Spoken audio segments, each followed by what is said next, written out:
All right, man, take a seat, buckle up. We'd start with orientation of the car here, but we got calls pending, and we got to get to them. So, we're rolling. We're going to have to learn on the way.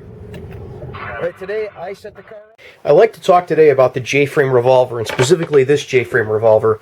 This is my Smith & Wesson 360 PD 357 Magnum. And yes,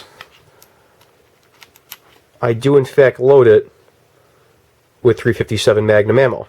I love this pistol for a whole variety of reasons, but I'll start off with the fact that it is so incredibly concealable. And part of that easy concealability is the size, part of it is the shape, and part of it is the overall weight. I'll start off with the weight. This thing, unloaded, weighs in at 11.6 ounces when I weighed it. The ammunition feels in the hand like it weighs the same amount as the gun because it's made of lead and it sits in one tight spot in your hand. It actually feels like it's the same weight, even though it's not. This thing is so light, if I hand it to somebody that doesn't know, they think it's a toy. Loaded, it comes in at 14.75. That's less than most other handguns unloaded. A Glock 27 is like 23 to 24 ounces unloaded. This thing weighs less loaded and ready to go. The other good thing about it is the size of it. Overall, the size of a J-frame revolver is pretty small. You can see it in comparison to my hand. The barrel is only 1 7/8 inches. The grip is pretty small. It has a small overall profile. But the thing that really makes it easy to conceal is the shape of it. The thing that most people who don't really know a lot about small J-frame revolvers and haven't carried them a lot, or have grown up in the time of the single stack semi-auto, or who've grown up with putting 380s in their waistband and not liking pocket carry because 380s and all other pistols tend to print, and they look at this and they go, oh, look at how wide that is. Well, a lot of things make sense on paper, but they don't necessarily make sense in real life, and this is one of them. The width of a J-frame revolver comes from the cylinder. If we were to take the cylinder out of it, this would be the thinnest, most powerful gun that you could have. And I think it is anyway. When you put this in a pocket, even inside something like this Nemesis pocket holster, you put this in your front pants pocket and it just looks like a wad of keys or change. People aren't used to seeing the outline of a gun, seeing something that's smaller than a couple of keys in length and thinking, oh, that's a gun. They immediately think it's what they want to think. They want to see something in your pocket that looks like a wad of keys and think that's a wad of keys. If you can do this with a very thin pocket holster, a leather pocket holster, or if you have a pocket that you're dedicating to just the gun, you can get away with it very, very easily. Now, the other thing about it that I love is the fact that it can carry 357 Magnum rounds, which are powerful and have a good reputation. Not that I think that you necessarily need it, but when you can get a little extra power in something without a whole lot of downside, then why not go for it? This is about the same size as the 38 Special J-frame, but I have it in 357. It's a scandium frame with a titanium cylinder, and there's a steel barrel sleeve in it. The awesome thing about this is that even though it only carries 5 rounds, and its little tiny small size, I can hit with it. Part of it is because of pretty good sights with the fiber optic front. You can really throw rounds easily with that. You can definitely pick up that front sight, even in pretty low light. The other thing is the trigger is extremely manageable. It's really sweet in double action, and in single action it is unbelievably crisp. It's a really nice trigger. With this, I can put 5 rounds into a target in about 2 seconds and keep them center mass, which for concealed carry is a great thing. I can also hit out at distance. I can hit a center mass in single action at 25 yards. Now, for police work, that's really good because this is my backup gun, and it's nice to be able to have the option of hitting at distance. Now it kicks. It kicks like a mule. It really kicks. But here's the thing. I am not recoil sensitive. I've carried a .40 caliber pistol the entire time I've been a shooter, and my non-work guns are all boomers, 357 being the smallest non-work handgun that I have. So having this with 357 Magnum in isn't that bad for me. Plus, the 357 Magnum I'm using is the Spear Gold Dot Short Barrel 357 Mag. It's 125 grain round, and out of my buddy's SP101, we're getting about 1,100 feet per second out of it, which is pretty good for a 357 Magnum out of that little tiny barrel, and out of a package that you can just slip out of a pocket. That's an awful lot of power. Another reason that I really love this pistol is for off-duty and for backup use, is that, like all revolvers, it doesn't have a reciprocating slide, and so for backup, I carry it on my left side, and if somebody goes at my pistol and we're in a fight to the death, I can press this into them and pull the trigger,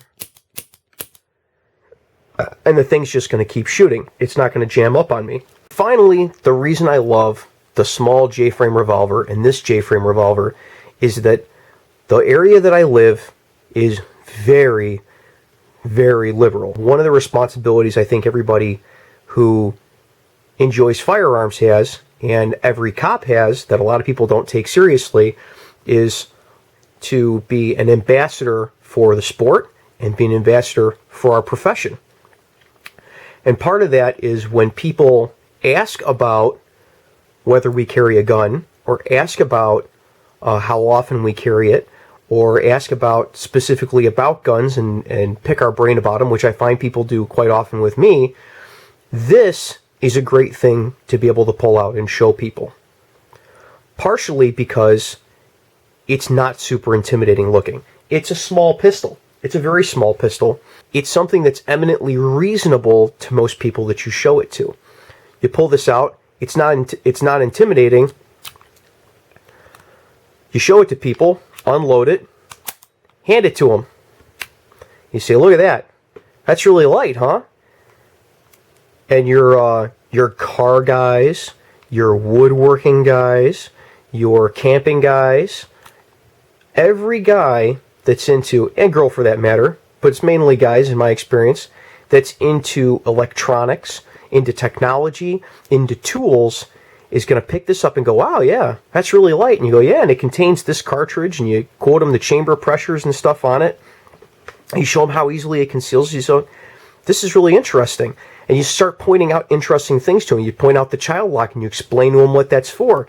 And you point out the ejector rod and how it works and how this unscrews, and the fiber optics and the material it's made out of, scandium, and then it's an alloy of several different metals that allow it to be lighter than any other revolver, but also strong enough to carry the most powerful cartridge that you can get into one of these little guns, something that actually kind of stretches the frames of the steel guns. Tech guys are into that, and it's easy to suck them in to understanding about the gun world.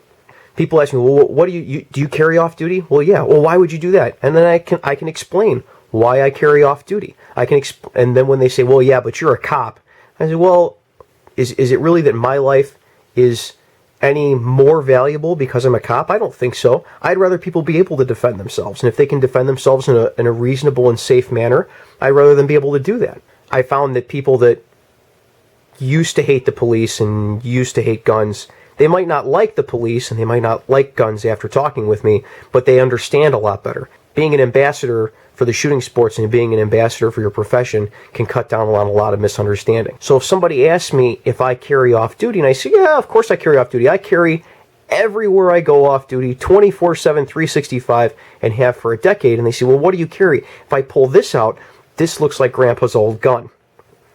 People aren't scared by it. The same way people are scared by large pistols or new pistols, semi-auto pistols. This doesn't look all that scary. And because it conceals extremely easily, and my other pistols conceal extremely well, when people ask me if I carry off duty, I can pull this out and show it to them, even if I'm also carrying a larger pistol. And I can explain to them about all the cool features of it and the material it's made out of, and I can suck people into a conversation about guns and show them how I'm a reasonable person without explaining to them that this is a backup gun and that I also have another one on me. So that's a Smith 360 PD. It carries a powerful cartridge. It's small. It's very easily concealable, and even just shoved inside of a pocket. And although it's expensive, it does things I can't do with any other gun. I absolutely love it. I highly suggest it in case you need a backup gun. Don't overlook these just because they're not popular today. What's popular is not always good, and what's good is not always popular. Well, if you like that video, go ahead and subscribe, because there's a whole lot more to come. As soon as I finish up these calls, go 10-8.